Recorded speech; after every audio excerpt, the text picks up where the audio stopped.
It's been an amazing couple months of video games. We had Tears of the Kingdom come out. We had Street Fighter 6 come out. We had Diablo 4 come out. And now coming, Final Fantasy 16. And what we're going to talk about tonight is the demo of Final Fantasy 16. And myself, Matt, and Nick are going to talk about how great it is and how wrong David is on his thoughts of the Final Fantasy demo.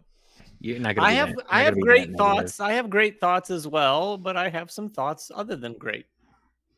I think it's crazy that we've decided to do an impressions of a demo, and FYI, this is going to be full of spoilers because the demo is only 2 hours. So it's not like you can't sit down. You can sit in one sitting and finish the whole demo. So this will be full of spoilers for the beginning of the story for Final Fantasy 16. Don't everybody talk at once. No, seriously. All right, so well, okay. I want to know. We talked about it like kind of informally in chat, and I know Marty, Matt, and we all really enjoyed it.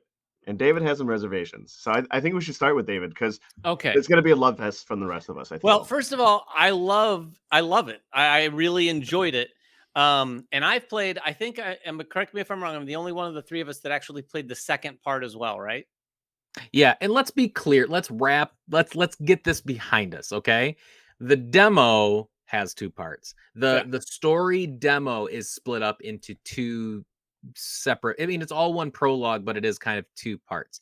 Then once you finish the story demo, you can then go into another part, which is called the Icon Challenge, which is like another mode, which lets you kind of check out combat at a further level in the game to kind of really see what the combat does. Now, again, I stayed away from it. I'll explain why I stayed away from it a little bit, but David, tell us, you played it, so go ahead. So what I would say in terms of what you just said, my experience with the second part, it honestly didn't feel like when I saw it called the Icon Challenge, I thought it was just going to be like some sort of very weird one-off situation, like mode where like enemy after enemy came after me or whatever.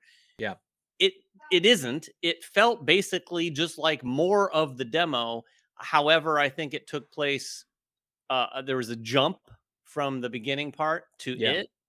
And the game very specifically said, we're going to give you some things that you wouldn't normally have here. And it also said in the text, it almost made it sound like, don't worry if you think this is going to spoil. It won't spoil anything for you. Now, I will say, without saying what happened, there are things that happened in that part of the demo that felt somewhat significant. I won't say anything more than that.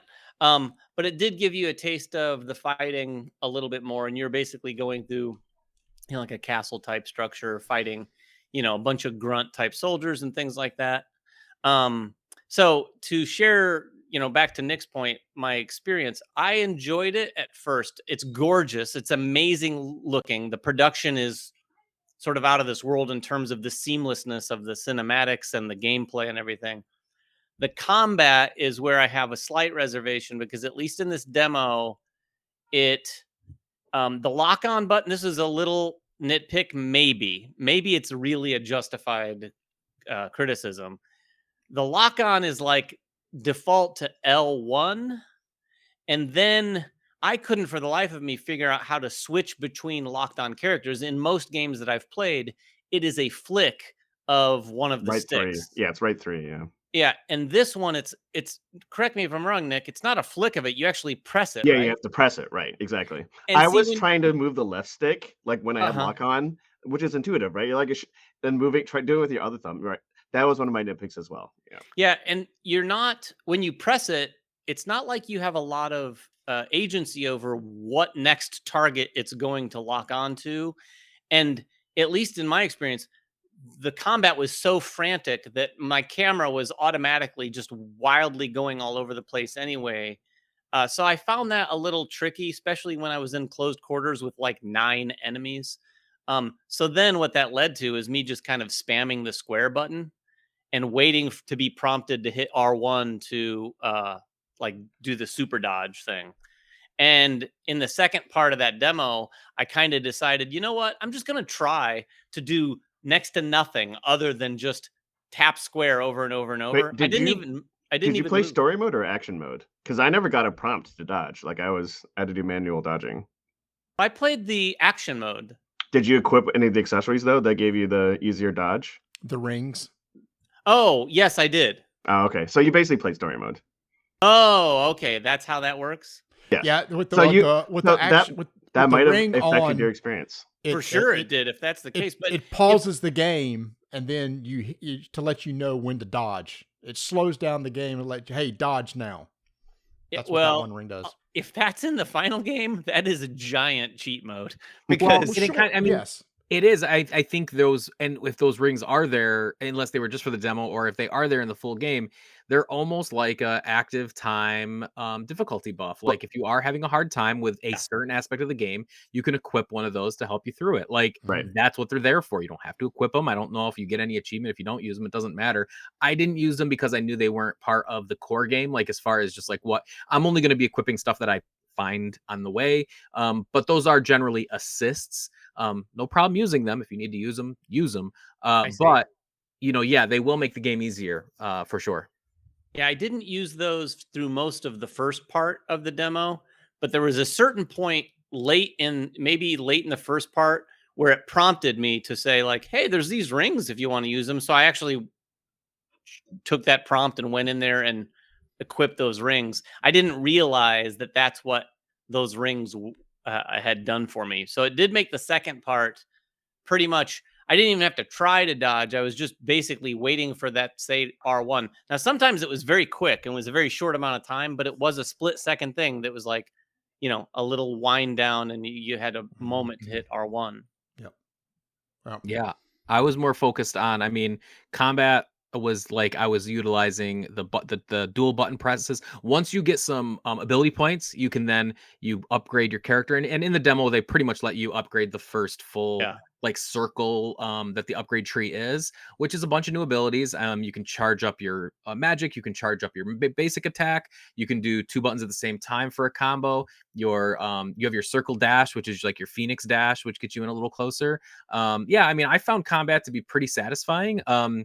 And again, that's I did it, and it kind of naturally progressed throughout the demo as I got more and more abilities, and I'm excited to see where it goes as you get, as you level all that stuff up. You can tell, and I think they use the same combat director as Devil May Cry games, and it really felt that way. Yeah, because it's Ryoto Suzuki. I just looked it up. But DMC, you can spam your guns the entire time. You can spam 1 or 2 buttons and beat Devil May Cry games too, but you won't get any style points, right? Yeah. So the combat is as simple or as deep as you want it to be. Like I took the Chun-Li step ability and then the strike down, and that was great. Like I would jump on enemy, step on their heads, and then do the downward that slash. Was probably the most Devil May Cry feeling thing. Yes, that felt great. Like that little hop on their head. You never could. That was like the first time in a Final Fantasy that you're like double jumping on heads. And I wanted to double jump too. I'm like, oh, I want to double jump. It kind of is. Yeah, it kind of is a double jump, but no.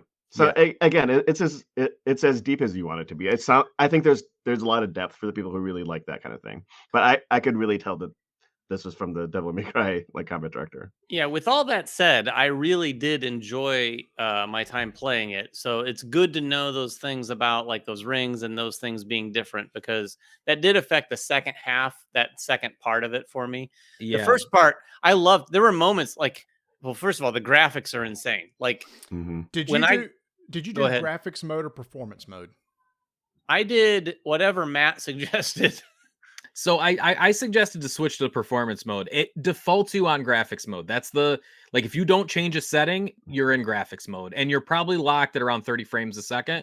But it's going to be a little higher fidelity.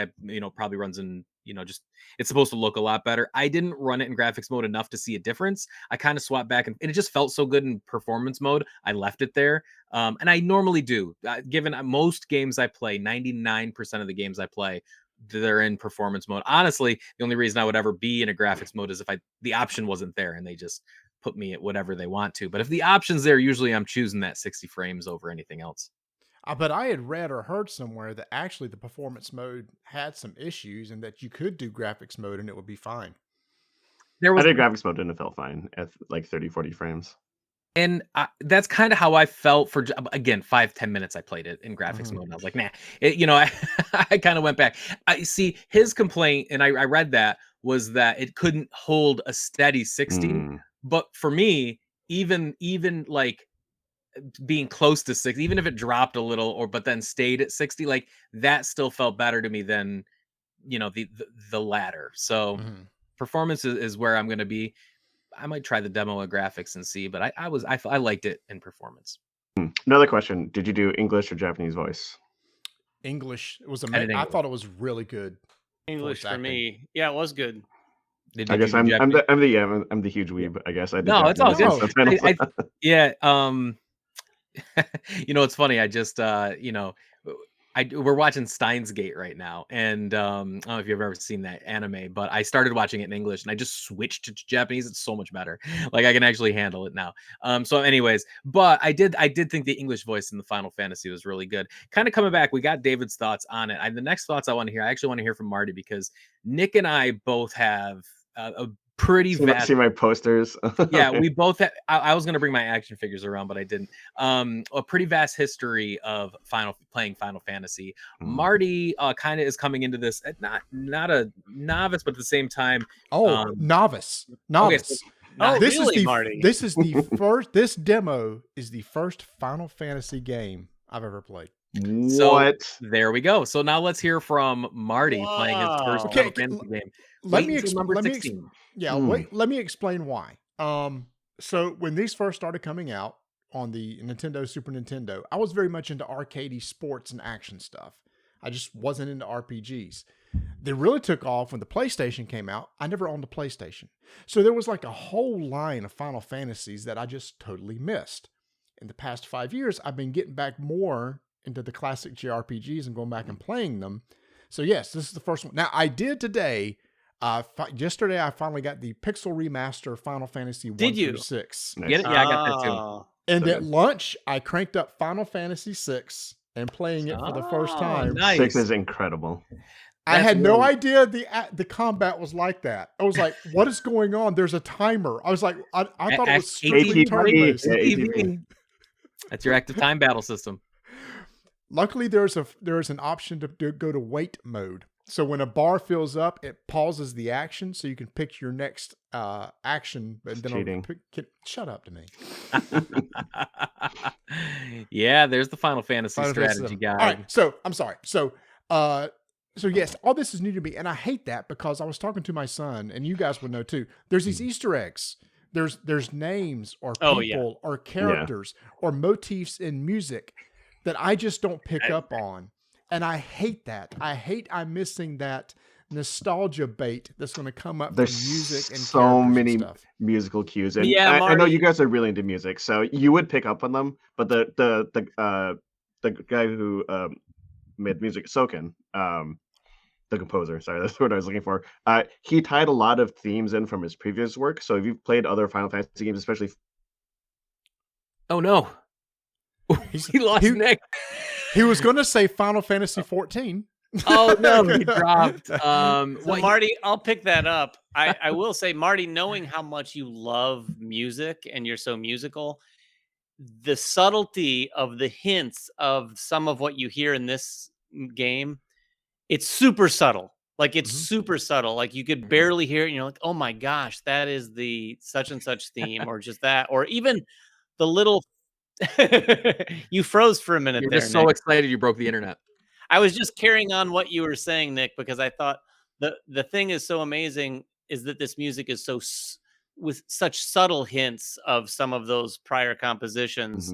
Just even took me a second to even hear the battle success music at the end of each little fight. And it doesn't happen every fight. It was just like once in a while the fanfare, comes through.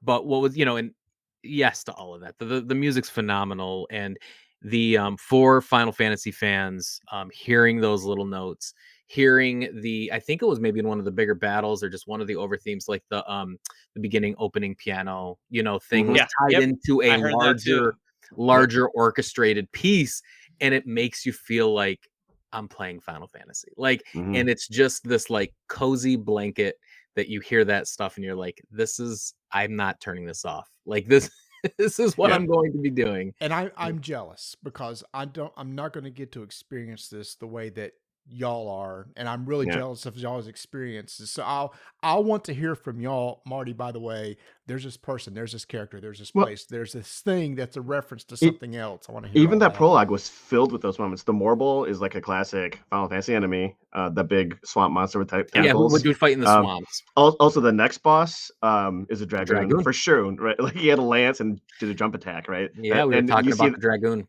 Yeah, so you'll definitely see that. I got And so hyped when they showed the dragoon, like when Oh, he yeah. was up there standing in his pose, and you knew, and then he jumps right now. Yeah. Yes, he jumps, but understand that his main ability is jump. Like Yeah. jumping is what dragoons That's what do. dragons do, right? That's They just what dragons jump do. up into the air, and then they're gone for a turn, And then when they they crash come down, back, yeah. they fly down and they attack. I absolutely love Marty, and I know that you're thinking the same thing right now. How absolutely nerdy Nick and Matt are getting at this moment right now. I love we haven't it. we haven't even talked about the pair of knights yet. There's yeah.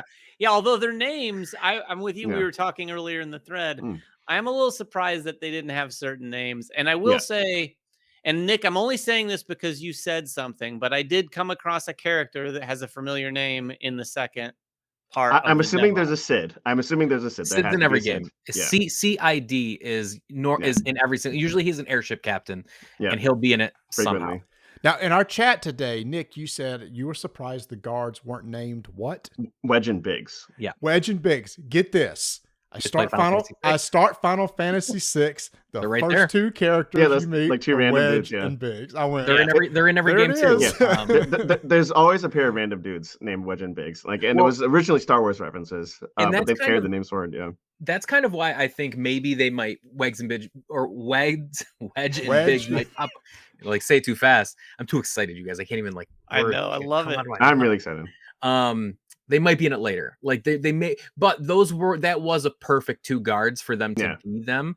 It was. You know, I feel like going into spiritually full it was them. spoilery. I can't. Did they survive? I cannot remember if they survived or not. Did they survive the I mean, onslaught? We don't know. We don't know. We don't know, but know, I assume no. We don't know, but are we going to get into some theorizing before the end of this? Little bit, This yeah, is full absolutely. spoiler. But Yeah. Before we go into that, I want to circle back to Marty for being his first Final Fantasy game. I want to know, like, outside of we know you're not hitting the nostalgia beats, which is fine, but just as a new game, like, what was your experience with the demo? Like, were you surprised? Were you excited? Well, I was really excited. I know that typically Final Fantasy are more turn-based type things. In fact, I know somebody that said he will not be playing Final Fantasy 16 because it's not a turn-based game because he likes that classic stuff.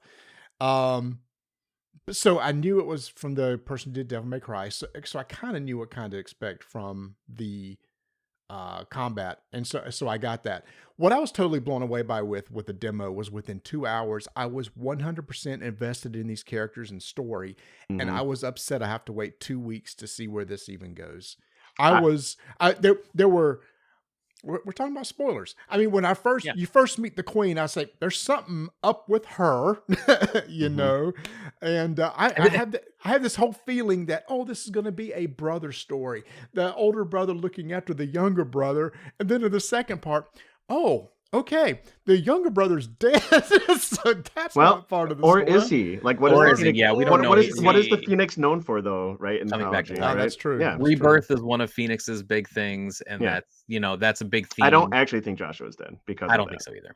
No, I don't think so. But the comparisons to Game of Thrones are pretty stark. Now, yeah. a lot of people are saying yes, first 5 minutes, right? There's Did violence. you say pretty stark, by the way? Well, I don't necessarily just mean in tone and story. I mean, we have an evil queen.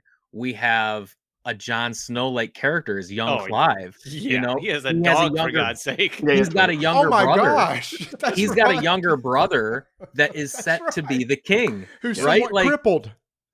Yes.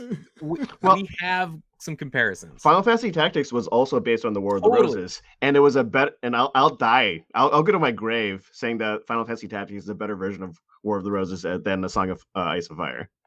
Sure. Wow. And they do this well, right? Like they do this intrigue and political fantasy storytelling like really well.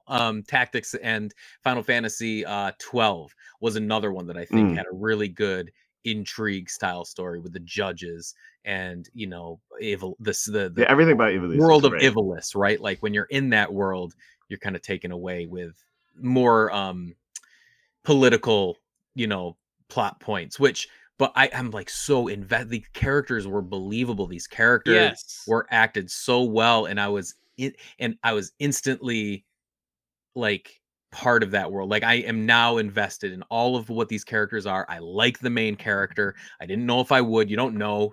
With Final Fantasy, you don't know. Okay, like you don't know if you're gonna like the main character. Like, is he gonna be annoying? Or is he gonna be super quiet? Is he gonna be a mute? Is he gonna be like you never like he's gonna forget everything and try to remember everything for the whole game? But Clive is very likable, especially as a young person, because you just want to root for him. He seems like a good-willed individual. Yes. I do have a question. Yeah. As the noob, is this area a Final Fantasy area, or is this brand new? This is new, but things like chocobos are around, right? Those are the big bird mounts. Yeah. So they're using familiar elements, but this is new, and I haven't seen any Steam technology yet. Like, there's no steampunk yet, but no Magitech, but I expect that stuff to show up. But on Marty's question, like games like Final Fantasy Tactics and 12 shared a world.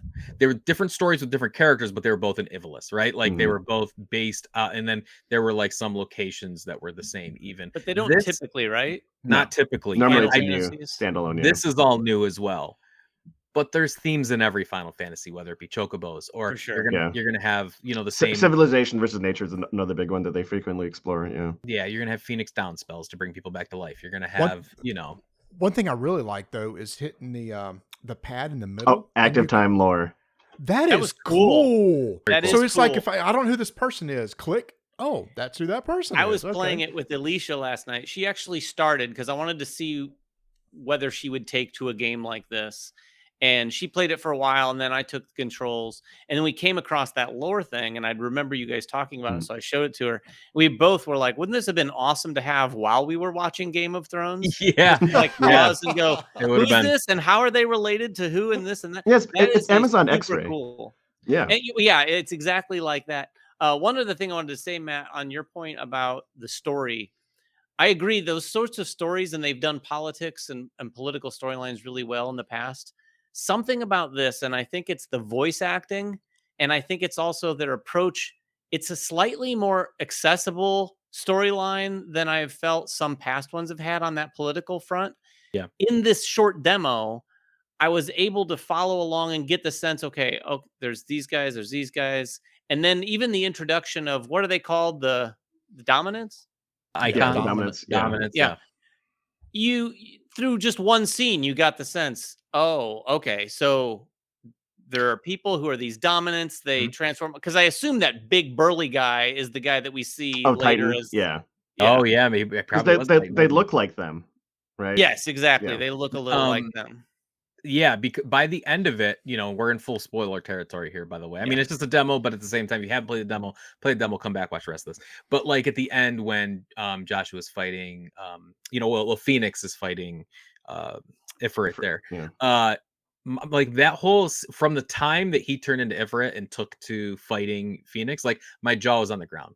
And I watched the whole. That was him, right? I think so. It was like that was left. He saw like a burning figure, and he kind of observed some of the action out of his own body. So they kind of put it in doubt. But I think it was him, right? You think it was Clive? I think it's Clive. That's what my son said. Clive is Ifrit. Clive is Ifrit. No, I think Clive is actually more than that, because in some of the trailers we've seen him use other iconic abilities. So I think he's like Icon Kirby, basically, right? He can suck in like other abilities.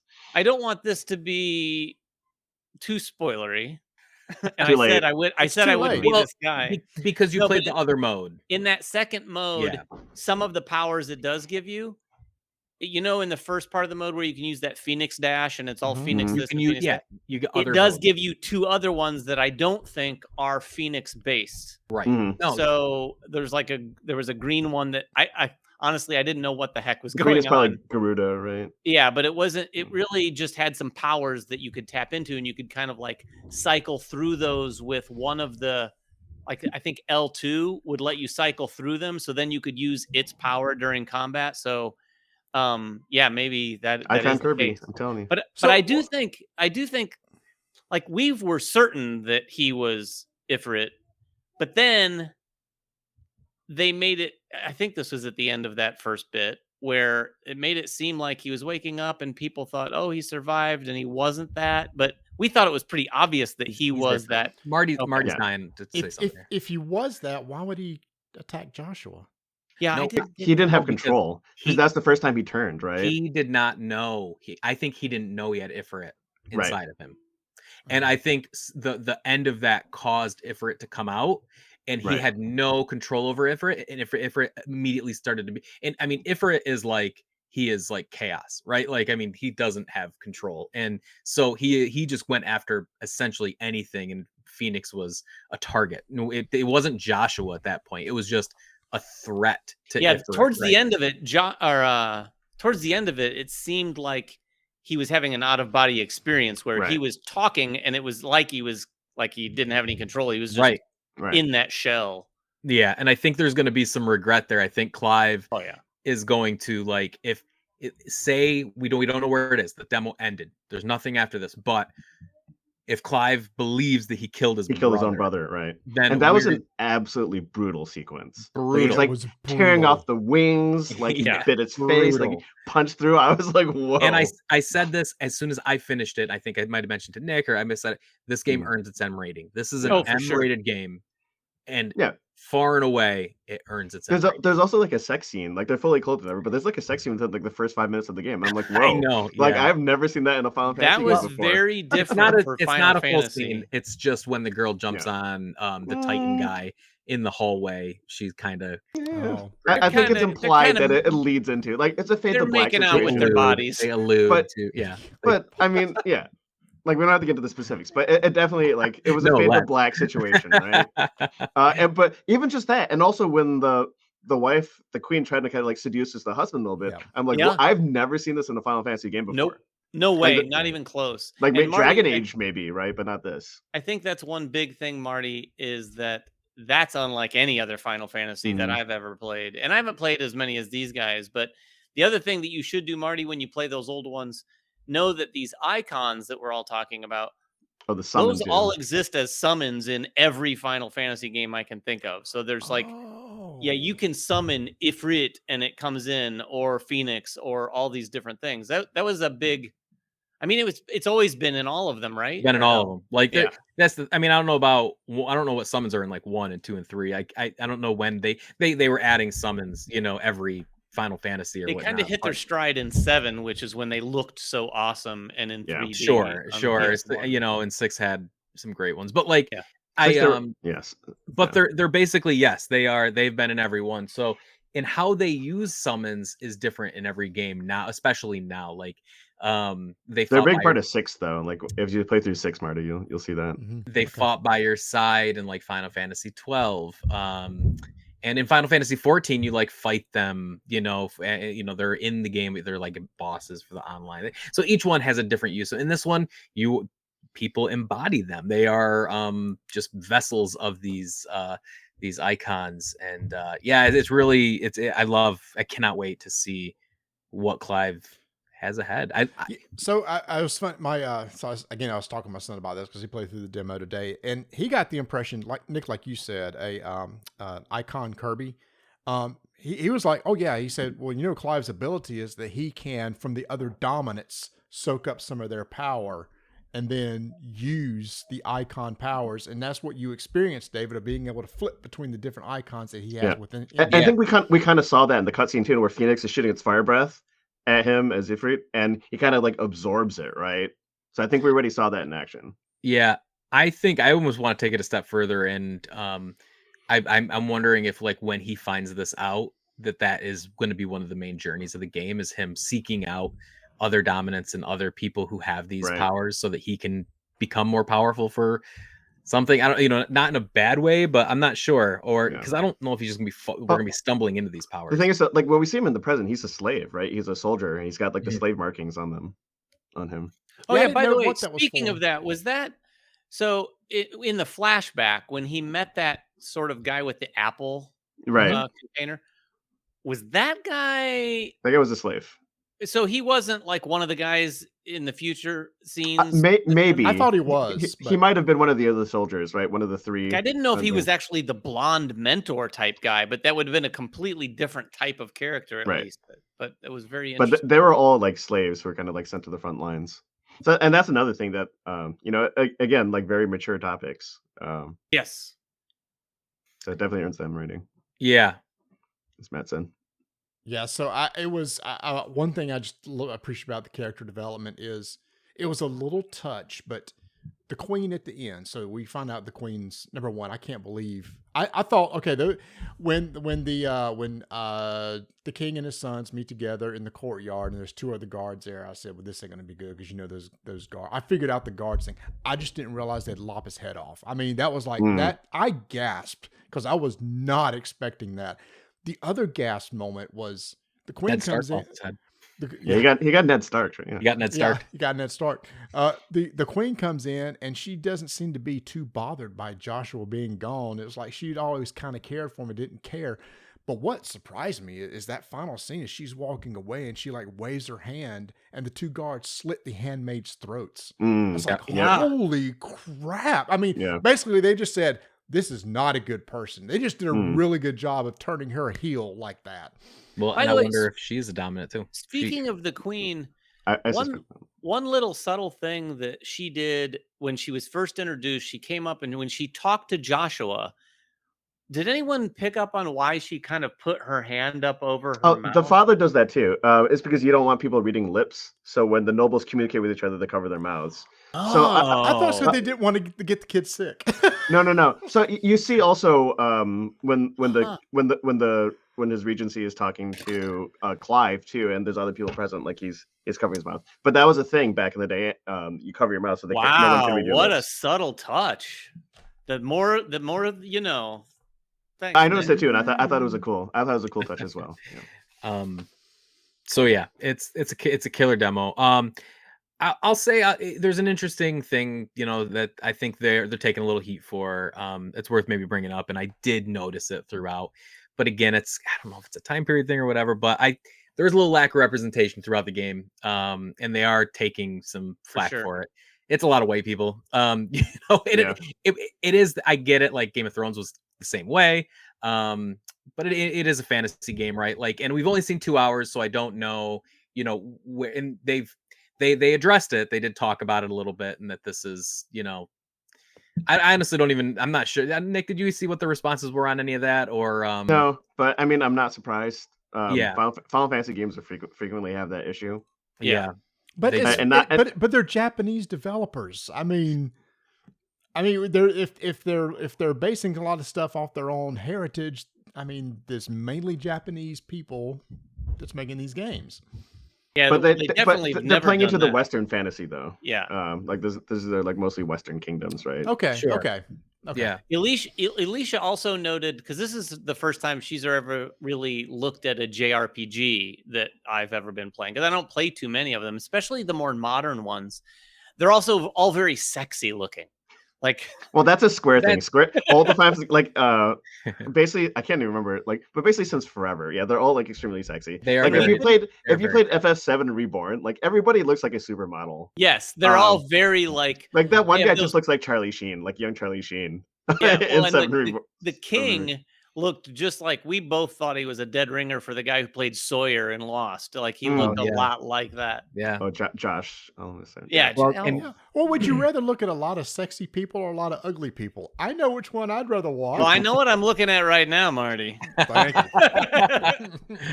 you. Clive is definitely you know, he's a stunner for sure. Like I think your main character, and they did, you know, a great job on his model, if you will. And his model, and like you were saying earlier, Matt, he's not. He lands really well, really quickly. He's not, because they could go very too brooding. You know, we could have Edward from Twilight, or we could have Cloud or Squall. They had like Squall. I mean, Squall from Final Fantasy VIII. No one likes Squall in Final Fantasy VIII. He's the main character. He didn't say anything. He's, you know, and he completely against everybody. So Cloud in 7, the Cloud, one of the most, you know, popular characters, he was that way too. It took him an entire game to begin to open up to people, but in which he really still kind of didn't, like it was just they're known for silent protagonists, and but that also helps you kind of like self-insert too, right? Yeah, it does. But I think also though, on the flip side, them bouncing back to the past and showing him as a kid, there was a lot more opportunity there to demonstrate a different type of character. Like, and there was one little subtle animation where he was getting trained by the guard, where he had this kind of like tiny little smirk on his face for a split second as he reacted to something the guard said, and it was like just an example of today's technology being able to have these nice little touches where you're really invested in the acting that's going on. Yeah, and they did a lot of that too. The first time you see the Queen look at Clive, and she just kind of like rolls her eyes. She's like, ugh, Clive, right? Yeah, and I was like, wow, that's really great. On the English track anyway, and I'm sure this was on the Japanese track, but the English track, the lips were good. I think the voice acting with the lips, I mean, that was pretty spot on, and that can be on or off for a lot of games. Like even modern 2023 games don't always hit that, really well. So that speaking of the voice acting and other 2023 games, I'm pretty sure one of the voices in the second part of the demo is Lothal from Diablo 4. That really deep, rich voice. Is it Lothal? Is that the name of the guy from Diablo 4? I don't know. The guy that you meet one of the Hradrim, yeah. Yeah, the guy that you meet early on in the cabin that has that really deep, rich voice. He is a voice of a certain character in this. Oh, wow. Nice. I assume that the young girl that we meet will pop up somewhere. Jill? We're talking full spoilers? Oh, sure. We've seen her in other trailers. She's also dominant. Oh, we've seen her in trailers, yeah. We've seen her in other trailers, yeah. We've seen adult her, and she's a dominant. Yeah, I may end up getting it, guys. I'm not sure. I think so. She looks like Shiva. She looks like Shiva. Oh, you weren't planning on getting it? I wasn't planning on getting it. Like, I haven't played a Final Fantasy really thoroughly since 10. I wasn't a big fan of 11 was online. 12 was a very different style game, at least from everything prior to it. It felt more like an MMO in terms of the combat style. So I never really got into that one. And I didn't play 13 at all. Was there a second part of 13? Yeah, there were three parts. There were a couple. Yeah. 3 parts. Yeah, so I haven't played one since, and I wasn't a big. Never even tried 15. I don't know why. It just didn't. 13 was the only game, the only Final Fantasy that came out on PS3. Like it, because there was 3 of them, right? Like, so they didn't go outside of that. PS2, got a couple, but they also had 10 and 10-2. There was a direct sequel to 10, which was 10-2. But yeah, Final Fantasy 13 part 13-2, and then Lightning Returns. Lightning Returns. It was just the the final on that Lightning arc, which I did like 13. I thought that was fun. I thought the ending was good, and the game finally opens up in the last hour. Like, it turns into an open world game in the last hour of the game. Yeah. But yeah, I think they've been moving towards action RPGs though. Like 13 is kind of where they started playing around with the combat more. Yeah. Like it's kind of like a real-time programming game for 13. But then 15 and then 7 remake are basically action RPGs. Yeah. 12 was like an MMO. Yeah. 12 played like 11. Well, isn't 14 an actual MMO? 14, so it was 11. So it was 11. 11 and 14 are MMOs. Yeah, and they both share a similar kind of combat system. I mean, 11's a lot different than 14, I know now, but 14 is more of like a traditional MMO. Yeah, if you've played WoW, you know how 14 plays. Right, which is how 12 played, where your character auto attacks, and he sees an enemy and he starts hitting, and then you wait until special meters pop up and you trigger special attacks, and that's how you go through your damage rotation. Yeah. Marty, I think I'm most excited to hear what you think of some of the older ones as you try them out. Like, especially now, 6. That was the one, guys, that was 3 here originally. Yes. Or? Okay. Yeah. Originally released as 3 here. The one with the mechs at the beginning. Yep. Yes. Yeah. That is a good one. Magitech armor, which I liked 2 as well, but 6 is probably the best of the old school pixel ones, and that's why I said I'll start with the best. Maybe I shouldn't have and worked up to it, but I thought why I not? started 1 and it's fun. I mean, I started 1 on that same pixel. 4 is another good one to start with Mhm. too. And there's a dragoon who features very prominently. Strangers in that in Paradise also had that action. one. Oh yeah. I Well, forgot. Yes, totally I about that. tried that demo, I bounced off of Strangers in and I Paradise. was Matt tried to not. get me into it. I was not a fan of that game. Oh my god, I loved it. I Really? loved it. Finished it. Wow. And it also, I mean, if you guys don't care, I can get into spoilers right now. Since you don't like it and you're probably not going to finish it. But the Strangers of Paradise is a prologue to Final Fantasy 1. Where again, this is big time spoiler. Is Jack the bad guy? Jack is the main bad guy in 1 in Final Fantasy 1, which is I had to look up his name. He's like at the very beginning. The Man, main I thought you were a real fan. Come on, Oh what's my going God. on here? Well, he's the embodiment of chaos, right? Garland.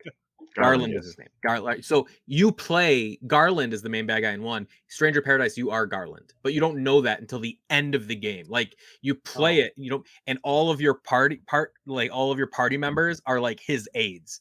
Like, and it's the coolest twist. And Well, that's certainly a good payoff, I assume. It was an amazing fan. payoff. And the ending, the end cinematic, is like it goes directly. You want to start playing Final Fantasy 1 immediately because it's the exact. It leads. They Rogue One you. They Rogue One it. They Rogue One it. And you didn't know it, but they totally. That's exactly what they did. And I thought it was so clever. But I actually liked the combat system in Stranger Paradise. I got really into it. I love job systems. A lot of the Final Fantasy games have job systems where you can change your class and play as any of the a job is just a class. Will this have that? No, I don't think so. Okay. Oh, this new one? Yeah, the 16. No, I don't think so. And I the think one you're playing doesn't. It has have an that ability either. system. Now I haven't seen the full ability I think system. 3 is the first Final Fantasy that has job system.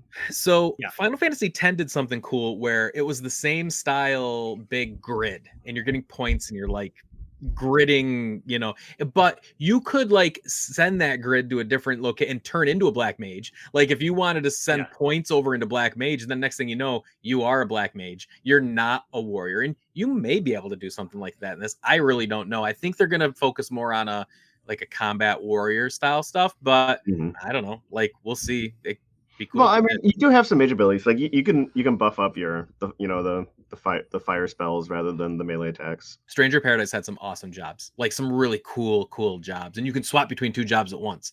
And you can combo between jobs. Oh, I loved it. Matt, you are such a Final Fantasy fan. Final Fantasy Tactics, though. I mean, eventually we'll get another Tactics. We will get that remake. I think it's coming. The rumors have grown. Like Jeff Gerstmann used to do Giant Bomb, right? He said that he confirmed very recently, the last couple of weeks, that it's coming soon. All right. Well, look how successful those tactic style games have been the past couple of years. Yeah. I just hope it looks. I hope it looks more like Triangle Strategy and versus. If they make Final Fantasy Tactics in the HD or the 1.5, what do they call it, Marty? 2D, 3D, 3D. Yeah. If they make it in that style, that's gonna be day one. That'll probably even be like a collector's edition for me if they have one. Good stuff. Well, in all, amazing. We talked almost an hour on a 1 hour or 2 hour demo. Yeah. Like this is gonna be one for the books. I think it. Listen, 7 is my favorite Final Fantasy. It's what got me into Final Fantasy. I've played all of them since, and I've went back and dabbled in the original ones, which I still need to go through and finish. But I have all of them, and I don't know. I think it would take a lot for me to be like, oh, this is gonna knock it off. But man, with this demo, it kind of started to make me. Is this gonna be my favorite Final Fantasy? I'm not sure. I'm not sure if it can knock off the nostalgia bit, but you know what I'm excited to hear from you, Matt, is because I think you've put more time into it than the rest of us, is Final Fantasy 16 versus Tears of the Kingdom. It's going to be, I'm telling you guys, like Tears of the Kingdom, I think is going to be really tough to beat for Game of the Year. Gotcha. I think even with as good as this demo is, I mean, this game's, if this game can hold its pace and story and tempo and wonder for the entire game and have like a really incredible payoff and like, leave me weeping by the end, then I think Final Fantasy will be a contender. It's going to be up there with like a nominee, right? I think I can almost see the nominees this year, like, just by being the big hits. But man, Tears is something special too. That's a whole other video. I also will say that I don't know if you guys have it. I have the PlayStation 3D surround headphones. If y'all have that, the sound design is absolutely insane with those headphones really good. on. It is crazy the depth you get. I mean, there's so many times that a door would open behind me, and I thought it was my wife coming in, and I would look. That happened to me on the first scene. You're kind of wandering around. I don't have the headphones, but I have a sound bar and like a couple speakers. And like there was crowd chatter, and I'm like, who's talking? Like like I kept turning around. Yeah, the sound design is excellent. I didn't appreciate all the chocobo hate. I don't know. The chocobos took some damage. In that. I thought they were incredible. They were awesome looking. No. Oh, you mean the violence towards the violence against but he was okay. He was okay. I think Sarah McLaughlin's already put out a we video lost today. one definitely the other one just got hit in the eye with a rock or whatever, but I was like, yeah, Sarah McLaughlin was singing in the background every time I saw a chocobo go down. What? I said Clive's chocobo saved him at the end. It was great. Yeah, that was actually pretty sweet. No, and that chocobo has an active time battle or active time lore entry, so I'm hoping we'll see more of it. With a patch. Yeah, with the patch maybe or something. I don't know. Marty, in Final Fantasy VII, there is an entire chocobo breeding game where you try to breed a gold chocobo. It is like, so there's a racing game too. I assume you'll be getting the new Final Fantasy VII that's coming out later this year. Rebirth, the trailer for Rebirth looks amazing. Yeah. I finished 7 Remake, of course. Of course, I'll be getting Rebirth. It is pretty crazy that's coming out this year, later this year. No, next year. Next year. Oh, next year. This year. Okay. Still, having that so close to this is kind of crazy. 2 different teams, but yeah, I think I don't need them that close. They need to be far apart. I need my time. I don't want to go. I do love Final Fantasy, but I just need a little bit of space in between. This is going to be the better game. Like it. Oh yeah, there's no doubt. Listen, I love the Final Fantasy VII Remake, but it's not like I played Remake and I was like, oh, this is my new favorite game, because it was a very fun way to revisit that world, and I loved it, and it's amazing, and I'll finish it through. I think the way they did the story is super unique. But it doesn't it's not like my favorite game of all time. Yeah, at no point when I was playing 7 Remake, like, oh, this is my favorite game this year, right? Exactly. Yeah. It didn't even. I don't even think it was a consideration for like game of the year for me. I think I don't remember what came out. Was it last year? 2 years? I don't even know. But I mean, it's great. But anyway. All right, so there you go. A hour-long discussion on a 2-hour demo. Could have played the demo. Yeah, could have streamed the demo. Probably should have played the demo. You probably should have just played the demo instead of listening. If you're still here, go play the demo, will you? I guess I assume that David doesn't even know if he's buying it. I'm sure we're all going to finish it at different times, but maybe when we all have finished it, come back together and give our final thoughts on 16. I end up taking a day off of work for it. For sure. I can't start it a week until after. I'll beat Origins. I am out of town the weekend it comes out, so I don't even get to play till I come. Like you, Matt, you're out of town too. So. I may buckle under the peer pressure. I mean, I did just to be part of this video tonight. I wasn't gonna. And I played it yesterday. You had homework. I was like, oh, I'll play through the second part since you guys aren't going to. I don't. You guys, this is buckling to peer pressure. I bought the deluxe version, so I wanted the steelbook and the map. Did your statue come? That statue better be behind you as soon as it comes in. Yeah, there, Nick. Did you David? Nick ordered the big ultimate with the huge. I got my shipping notification, but it hasn't arrived yet. Oh wow! Have you seen that statue? It's like it's the Titan grabbing the Phoenix, like it's the two. Like it's a statue of like the two. Wow! That's really cool.